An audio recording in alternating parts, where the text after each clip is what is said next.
4. So they hauled him off to boot camp. Soon the other recruits gave up the rules of being deaf, but my grandfather, of course, was unable to follow instructions. It became apparent he was in fact deaf, so they sent him home. Next picture. Yeek. In April 1915, Canadians fought in the Second Battle of Ypres, where they were subjected to the Germans' first use of chlorine gas. Phosgene, a choking agent, and mustard gas, which inflicts painful burns on the skin, were among the chemicals used later. Right. This picture shows Canadian soldiers wearing improvised or self-made mask protection equipment. So they weren't issued that. They made it themselves to protect themselves. Big 5. Now this stick shows later Army-issued equipment. Notice the body protection against mustard gas goes all the way down to the fingertips. I think Dr. Browning the museum has an example of this somewhere. Battle of Vimy Ridge. That's the next major battle. This shows a map of France, and in red is a dot showing Vimy Ridge, where I'm going to describe a battle where Canadians were involved. Many historians and writers consider the Canadian victory at Vimy a defining moment for Canada, when the country emerged from under the shadow of Britain and felt capable of greatness.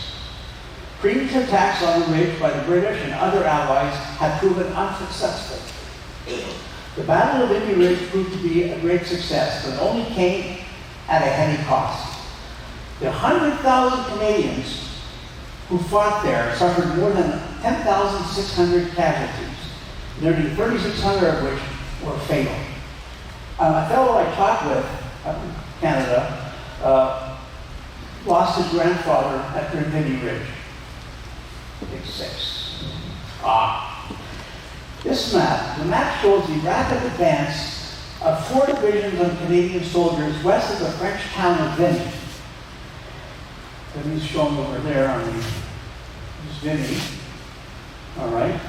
And in one day, the troops advanced across the ridge from the solid black line over here, where they were the day before, all the way in one day to the dotted line just close to Vimy at the tip of the ridge. In one day. These are the 4 divisions. It was almost all Canadians.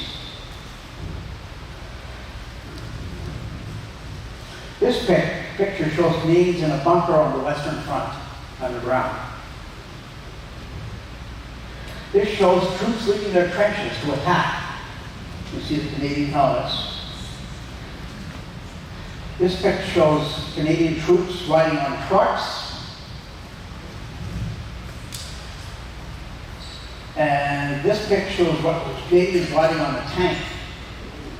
Now, tanks were originally called land ships, not tanks.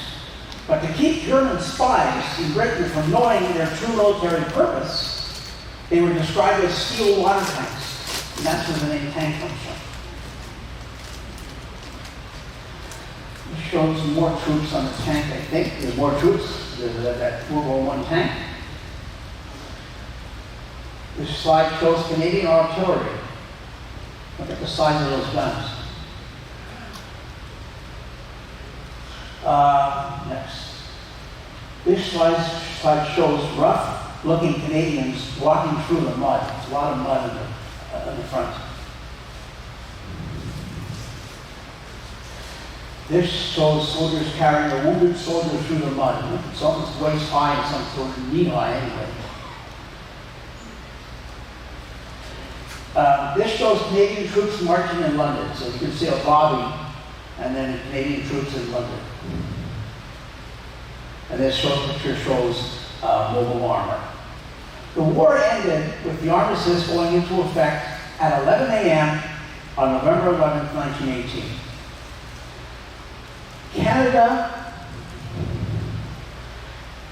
Canada does not have Memorial Day. but annually commemorates his participation in both World Wars on Remembrance Day, which is our Veterans Day here, on November 11th at 11 a.m. on the date and time when the armistice ended World War I was signed. Poppies grow in Flanders Field, Belgium, where many Canadians are buried. As students in school, we always wore a poppy around Remembrance Day, and many Canadians still wear them. I notice you have a poppy on the wall over there. There it is. 617. Unless I'm still on. This slide shows a young Canadian boy saluting the grave of Canadians killed in the Great War, which, as I mentioned, was the original name of World War I. Next. Now this is something we prepared later on. This is about John. I'd like to read a poem entitled "In Flanders Fields." This is about John McKay, the author. It was written by John McCrae, who was a Canadian poet, author, artist, physician, and soldier. He was from the city of Guelph, which is about 25 miles from Kitchener, where I lived. He was inspired to write it when mourning the death of a friend killed in the war. And the slide sort of summarizes that. So I'm going to read Flanders Field to you. In Flanders Fields, the poppies glow. Between the crosses, row on row, that mark our place, and in the sky, the larks, still gravely singing, fly, scarce heard amid the guns below. We are the dead. Short days ago, we lived, felt dawn, saw sunset glow. Loved and were loved, and now we lie in the Flanders Fields. Take up our quarrel with the foe. To you from failing hands we throw the torch, be yours to hold it high. If ye break faith with us who died, we shall not sleep, though poppies grow in the Flanders Fields. Between the wars, so much for World War I, Canada suffered from the Great Depression also, but only one bank failed, and that was because of fraud. The rest were too large to fail, having had many branches throughout the country. There was never a prohibition on alcohol. That was something we had here in the States. World War II. Canada, of its own free will, entered the war on September 10, 1939, following Nazi Germany's invasion of Poland, and because it then realized that Nazi Germany threatened the very existence of Western civilization. The United States waited an additional 2 years and 3 months to declare war, which it did, following the Japanese attack, Pearl Harbor attack on December 7, 1941. Just going again. World War II participation. We added this slide later. Let's see here. 11 million people lived in Canada. It had an army of 500,000 troops. Most of the troops were in Europe. It represents 3% of American troops in World War II. That's World War II now. Yes, that's right. 3% of American troops in World War II. 45,000 Canadians died. That's 9% of total troops. You can see that very well. The United States had a population of 133 million. And U.S. troops in World War II numbered 16 million. Amazing. 16 million troops of American troops in World War II. U.S. deaths were 407,000, which is 2.5% of total troops. British population in World War II was 41 million. British troops in World War II numbered 2,900,000, and British military deaths were 384,000, or 13% of troops, of the troops. This, hang on a second.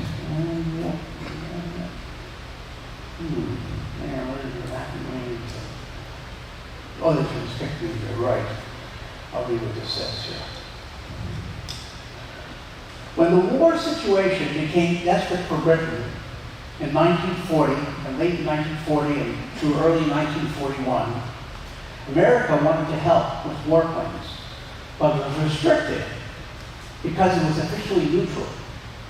It was illegal for military planes to be flown from the U.S. to Britain. So to circumvent the U.S. Neutrality Act, planes were flown to the Canadian border, drained of fuel, then were dragged across by horse or truck by Canadians. Once inside the Canadian border, the aircraft were refueled and flown to the nearest Canadian airport from where they would be shipped to Britain. This picture shows planes being dragged across the U.S.-Canada border by a truck, I think it is. You see the truck, see the border line in the middle? That's the border over there. And they just keep it most of the way. Okay, all right. Next picture. That's a summary of what I just said.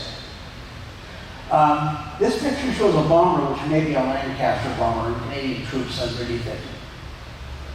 Later, in the U.S., the Land Lease Act was passed in the U.S. on March 11, 1941.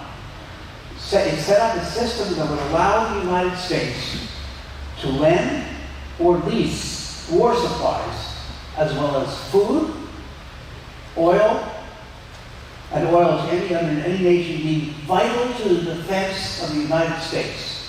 So there was no longer any need to drag military equipment across the border after March 11, 1941.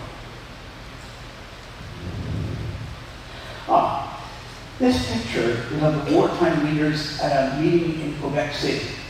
From left to right, we have Prime Minister Mackenzie King of Canada. Oops. Franklin FDR, Franklin Delano Roosevelt of the United States. Oops, I did it again. That's a little tricky, this thing. I've got small fingers and a little problem. There's Prime Minister Winston Churchill. This is the next one, Prime Minister of Britain. Hang on a second. Right. Franklin Delano Roosevelt of the United States. Winston Churchill, the Prime Minister of Great Britain. And what appears to be, I thought it was a French general, but I think they adjusted it, and I think it may have been the Governor General of Canada, who was a figurehead, supposed to rule Canada by permission from the Queen, but the King. But I'm not sure of his status, that last guy there. And it was in Quebec City, that's where this took place. All right. This picture, the Royal Canadian Navy, which started from scratch in 1939 with virtually no ships, grew to 700 ships and 95,000 men, making it the world's third largest navy by the end of the war. This force, too, was in the fight from almost the beginning. It participated in the daring rescue at Dunkirk, recall the evacuation of Allied troops in 1940, and it took over more and more of the Allied combat work across the North Atlantic, half of it by 1943, and most of it by 1944. The convoys were in good part made up of non-military merchant marine ships used to transport people, raw materials, and manufacturing goods, including weapons and ammunition. My mother's first cousin was with the Canadian Merchant Marine, and unfortunately he died when his ship was sunk in the Atlantic. The Canadian Army numbered, in 1944, about 500,000 men, 6/5 of whom had volunteered. Rationing.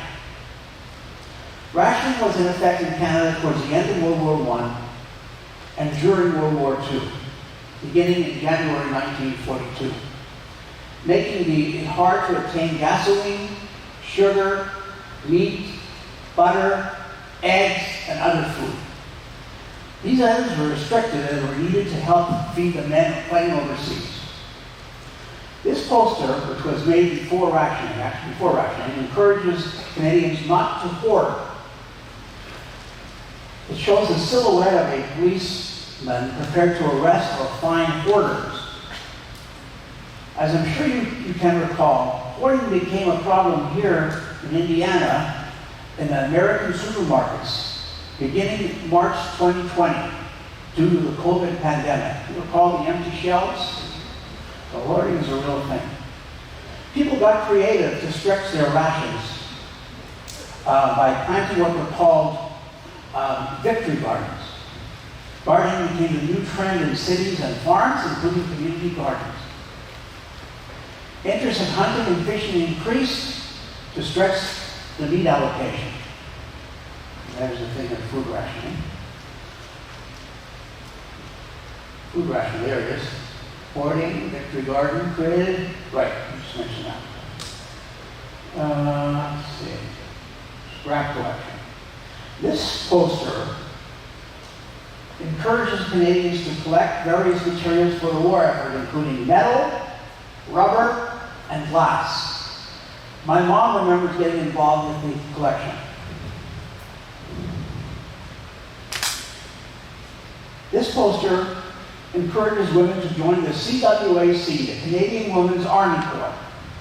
Women freed men up for combat by being mechanics, cooks, secretaries, etc. It says in part, you need now to free a man to fight. Why sit at home in perfect ease, bring the Nazis to their knees. Okay, next. This poster is an ad for women to join the Canadian Air Force, RCAF. Okay. Dieppe, this is almost exclusively Canadian operation. Operation Jubilee, or the Dieppe Raid, occurred on August 19, 1942.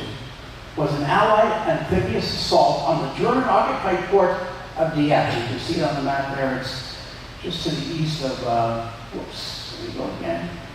Just to the east of, there's Normandy and there's Dieppe. The German-occupied port of Dieppe in northern France.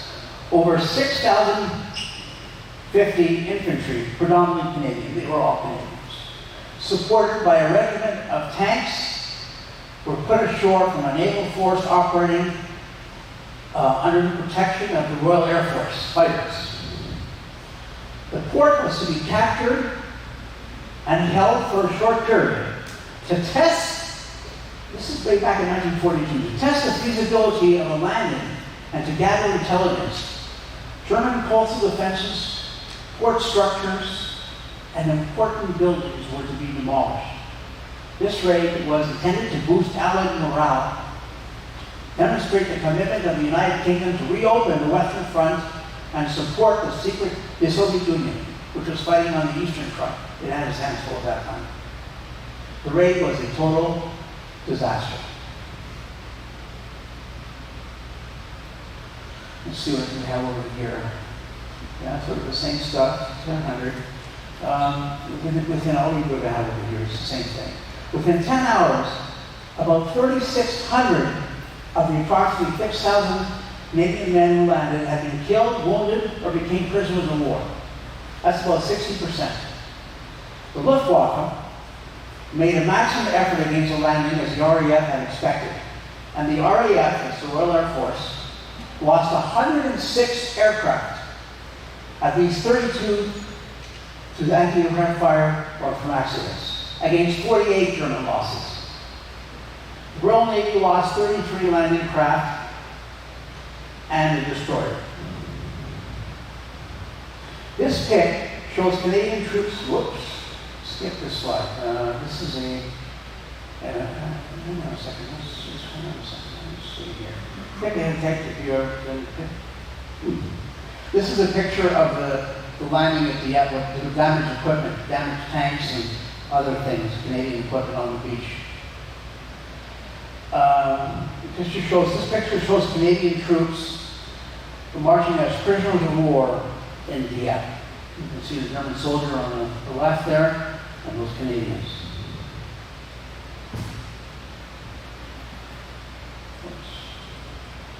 Skip that. All right. Canadians fought in Sicily and Italy, but their main military effort was alongside American and British troops in June 1944, with the landing on the beaches of Normandy, with the fight continuing through France and into Germany. This map is D-Day map. The Royal Canadian Navy provided 109 vessels and 10,000 sailors as its contribution to the massive armada of 7,000 Allied vessels which went to sea on D-Day. Of the nearly 150,000 Allied troops who landed or parachuted into the invasion area, 14,000 were Canadians. The objective of the 3rd Canadian Infantry Division on D-Day was to cut an important road, seize the Cartwright Cay Airport west of Pond, and form a line between the two British beaches and either flank. Canadian soldiers landed at Juno Beach on the outskirts of Bernier.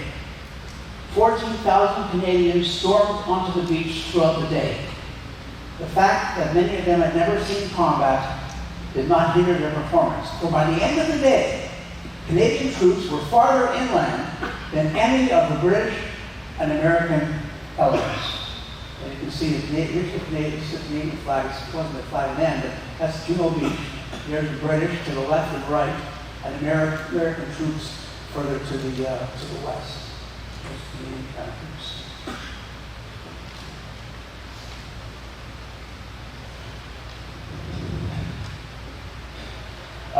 This diagram shows the landing of Canadian. We already saw that. Okay. It shows Canadian troops landing their crafts at Normandy. There's some more Canadian troops disembarking. Let's see, we have 14,000, like I mentioned this, there are 340 killed on D-Day, 547 wounded, 47 prisoners. And the rest is what is described. This picture shows a Canadian playing the bagpipes, surrounded by fellow soldiers on a ship headed for the Normandy invasion. This shows troops aboard a transport.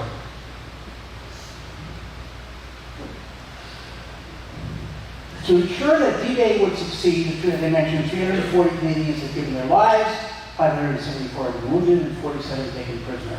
My first cousin's uncle was a tank commander in Canada, and the Army wanted him to continue training tank crews in Canada, but he wanted to fight in Europe, so he went over and was killed in this tank in France. Canadian forces made a major contribution to the liberation of the Netherlands, big time. The 1st Canadian Corps was responsible for the liberation of major cities like Amsterdam, Rotterdam, and The Hague, as well as numerous villages, towns, and farms in the heavily populated country. Canadian units were out in Hong Kong when the Japanese attacked it on Pearl Harbor Day, and the Canadian declaration of war against Japan was made even before our declaration of war. So Canada actually went to war against Japan the day before Congress declared war here. A battalion of Canadian troops took part in the landing on Kriska and the Aleutian Islands. The Japanese held a couple of islands in the Aleutians for a while. Canadian squadrons flew in the air, mostly in South Asia. Around 1969, I was hitchhiking across Canada and got a lift on the north shore of Lake Superior. The driver told me that during World War II, the nearby area now known as Nays Provincial Park, was referred to as Nays Camp 100. Instead of campers, it mainly held high-ranking German prisoners of war, POWs. The camp operated from 1941 to 1946. It was very remote, with no highway, so it was only accessible by railroad and boat. There had been a couple of escapees, but the severe winter weather, and mosquitoes and black flies in the warmer months drove them back to the camp. They may have escaped briefly, but they went back. One escapee hid out in a nearby town for the duration of the war because he spoke English. He gave himself up at the end of the war, and I was told he spent a little time in jail before being released. The prisoners at Nate's camp in Hungary were sent back to Germany in March 1946. However, many immigrated back to Canada.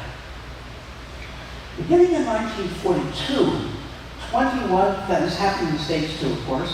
Beginning in 1942, 21,000 Japanese Canadians living in British Columbia, the westernmost province of Canada, living in British Columbia, and which has a Pacific coastline, were forcibly relocated and incarcerated. There's 21,000 Japanese Canadians. This slide shows Canadian troops patrolling the perimeter of a POW camp, a German POW camp in the province of Alberta. And it's winter, which it is for a long time there.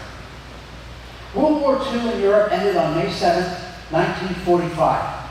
Officially, May 8th, because the Russians wanted to attend the signing. Okay, now we'll move just briefly to the other wars that they had since World War II, if you don't mind. The Korean War. I notice you have some displays here in the museum. With nearly 30,000 boots on the ground in Korea, Canada fought in several key battles and engagements, provided naval and aerial support to the UN, and suffered hundreds of combat casualties, including 516 deaths. Vietnam. Canada did not officially participate in the Vietnam War.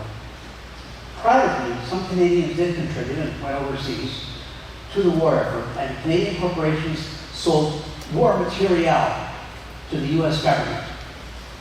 After the war ended, it contributed to peacekeeping forces in 1973 to help enforce the Paris Peace Accords. Some 30,000 to 40,000 American deserters and draft resistors fled to Canada during the war. Desert Storm. Canada's biggest contribution during Operation Desert Storm came in the air, with CF-18 squadrons and 500 personnel operating out of the Canada Bay Drive bases in Qatar.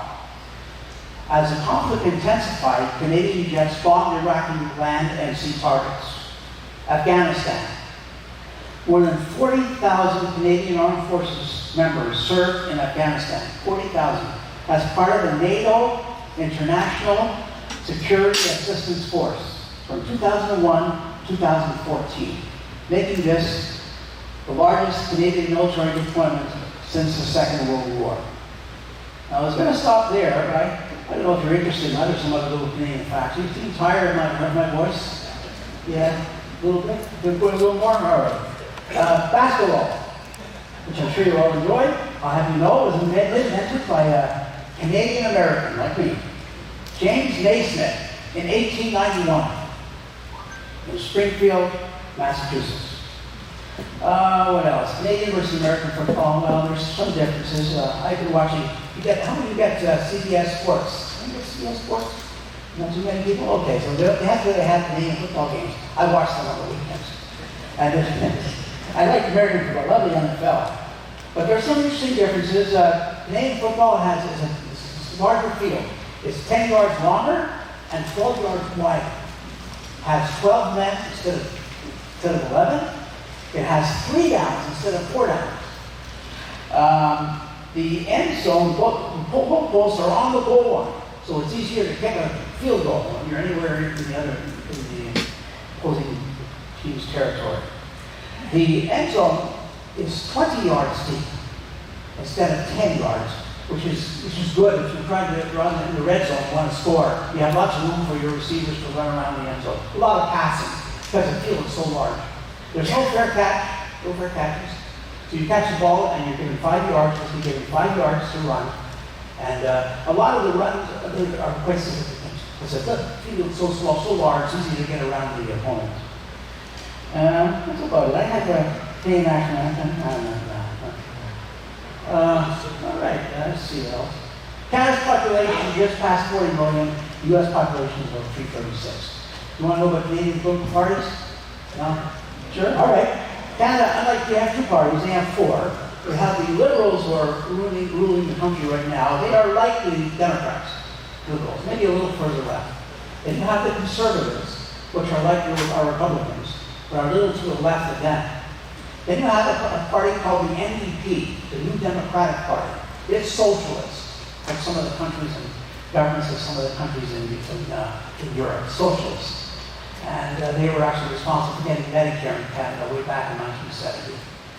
And finally, we have the Parti Québécois, which is a French separatist party. The people are only elected in Quebec, which is a French province, and their goal is to bring Canada up so Quebec leaves. Well, that's about it. I hope you enjoyed the presentation. Thank you so much.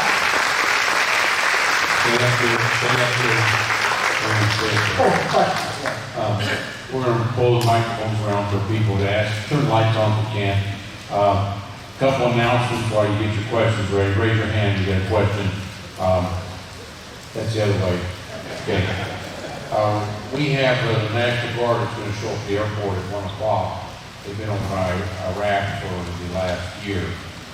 We had, I think, 3 of them were lost back in 2006, which was a big tragedy.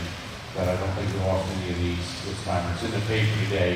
There's no special ceremony, but when you leave here, you can drive by there, and there's parking space, going up and giving them a tribute because they're the real warriors that are keeping your freedom here.